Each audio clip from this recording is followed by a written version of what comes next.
டாஸ்மாக் அரசாங்கம் நடத்தாது, இழுத்து மூடு, தேவையில்லை. எங்களெல்லாம் எங்க தொழிலாளிகளாம் பணி இயந்திரப்படுத்தி மாற்று வேலை கூட நல்லா இருப்பாங்க. சம்பள உயர்வு வேணும், நாங்கள் விட்டு போகிற ஆள் இல்லை. இது வரைக்கும் எடப்பாடி ஆட்சி, ஸ்டாலின் ஆட்சி சந்திக்காத 4 நாட்கள் வேலை நிறுத்த போராட்டத்தை ஜோசப் விஜய் தலைமையிலான ஆட்சி தான் சந்தித்தது. அந்த ஆட்சி தான் சந்திச்சது. ஏன்னா நீங்க 717 கடையை மூடி அந்த தொழிலாளி நடுத்தரில் நிறுத்தினீங்க. அந்த காரணத்தால் தான் இருக்கு. டாஸ்மாக்ல வேலை செய்யறவனுக்கு குடும்பம் இருக்கு, குழந்தை இருக்கு, அவனும் போராடுவான். மது விற்கிறது அரசாங்கம் நிறுத்திட்டோம். நாங்க இன்னொரு கோரிக்கையை முக்கியமாக வைக்கிறோம். சிஎம் விஜய் அவர்கள் எம்ஆர்எஃப் கம்பெனி முதலாளி, BMW கம்பெனி முதலாளி, ஊர்ல இருக்கிற எத்தனை பன்னாட்டு முதலாளிகள், சினிமா துறை, சின்னத்துறை, அத்தனை துறை, தயாரிப்பாளர் துறை எல்லாரையும் பார்க்கிறார்.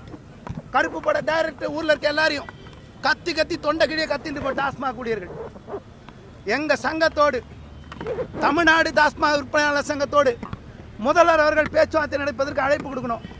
அமைச்சர் விக்னேஷ் அவர்கள் எங்களோட பேச்சுவார்த்தை நடத்தணும். சமூக நீதித்துறைன்னு ஒரு துறை இருக்கு. அந்த துறையினுடைய அமைச்சர், மதிப்புக்குரிய அமைச்சர் வன்னியரசு அவர்களுக்கு நாங்கள் கோரிக்கை வைக்கிறோம். இதில் வேலை பார்க்குற 50% பட்டியலின சமூகத்தை சேர்ந்தவர்கள்.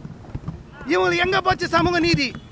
யாராவது கேட்குறீங்களா? அதை 11,000 ரூபாய் சம்பளத்தை வாழ்றானே, அவனுக்கு சமூக நீதி வேணாமா?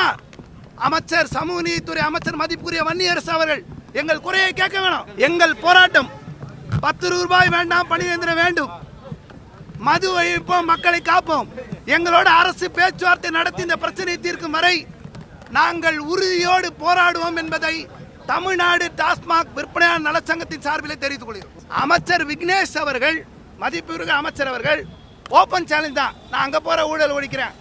ஏன் மதுபான ஆலைக்கு போயிருக்காரு, குடோன்ல போய் அவங்க கிட்ட சொல்றாரு, யாரும் காசு கேட்காதீங்க, உங்களுக்கு சம்பள தேவை, பண தேவை வந்து அதிகாரிகிட்ட கேளுங்க, அரசாங்கத்துக்கிட்ட கோரிக்கைங்கன்றார். நான் கோரிக்கை வைக்கிறோம், ஐயா நீங்க தயவு செஞ்சு 1 மாசம் கடையில் வந்து வேலை செஞ்சிருங்க. 1ஆம் தேதியில 31ஆம் தேதி வரைக்கும் 11,000 ரூபாய் வேலை செஞ்சுட்டு, ஐயோ இந்த சம்பளம் சூப்பராகுது, நாங்க படிக்க வைக்கிறோம், காலேஜ் ஸ்கூல் படிக்க வைக்கிறோம், பெரியவங்களுக்கு ஹாஸ்பிட்டல் மருத்துவ வசதி பார்க்குறோம், எல்லாம் செய்யறேன்னு சொல்லுங்க, நாங்க ஏத்துக்கிறோம். நாங்க 10 ரூபாய் வாங்கக்கூடாதுன்னு தான் நோக்கமா வச்சிருக்கோம். ஒழிக்கணும், ஊழலே வேணாம். திருடுறவெல்லாம் அங்க இருக்கான், காசு சம்பாரிச்சு ஒரு அரசாங்கம் நடக்குது, உழைப்பு சுரண்டலும் ரைடும் சஸ்பென்ஷனும் தொழிலாளி தலையில விடுது. இது என்ன நியாயம்? ஏன் அப்ப அந்த 10 ரூபாய் வாங்குறீங்க? இதுதான் ஒரு முக்கிய கேள்வி. ஏப்பா சம்பளம் பத்தல, இதுக்கு முன்னாடி எல்லா அதிகாரிகளும் ஊழல் பண்ணியிருக்கான். ஒரு மாவட்ட மேலாளருக்கும் 10 லட்ச ரூபாய் கப்பம் கட்டணுங்க தொழிலாளி. நீ இப்போ ஊழலை ஒழிச்சேன்னு சொன்னீங்க, சம்பளத்தை கொடுத்துருங்க, 120 கோடி ஓப்பனா வை, தொழிலாளி சம்பளம் கொடுத்துரு, பிரச்சனை முடிஞ்சிடும். ஒரு அதிகாரி ஊழல் பண்ணிக்க. நாங்கள் சொல்றோம், ஒவ்வொரு மாவட்ட மேலாளரும் பெரும்பான்மை ஊழல் பிடித்தவர்கள். 10 லட்ச ரூபா ஒரு மாசத்துக்கு கொள்ள அடிச்சிருக்கான், அவனை ஜெயிலில் வைக்கிறதுக்கு உங்களுக்கு ஏதாவது ரைட்ஸ் இருக்கா? உங்களுக்கு நீங்க ரெடியா இருக்கீங்களா?